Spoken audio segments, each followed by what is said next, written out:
راہ حق کی تکلیفوں سے گھبراؤ نہیں، ایک ایک تکلیف کے پیچھے بڑے بڑے انعامات چھپے ہوتے ہیں۔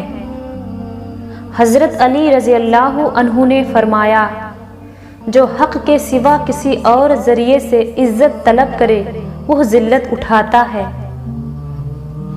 زیادہ سوچنے سے بہتر ہے کہ استغفار کیا جائے۔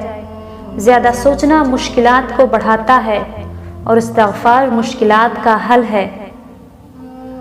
جب آپ کچھ بھی نہ بدل سکیں تو اپنی دعاؤں میں اضافہ کر دیں، کیونکہ اس ذات کے سوا کوئی آپ کو کچھ نہیں دے سکتا۔ چپ سے بڑی کوئی بد دعا نہیں۔ انسان جب بولتا ہے تو قدرت خاموش رہتی ہے، اور جب بندہ خاموش ہو جاتا ہے تو قدرت انتقام لیتی ہے، اور بے شک اس کا انتقام بہت ہی برا ہوتا ہے۔ جہالت آخرت کو خراب کرتی ہے اور ایمان حسد سے بیزار رہتا ہے۔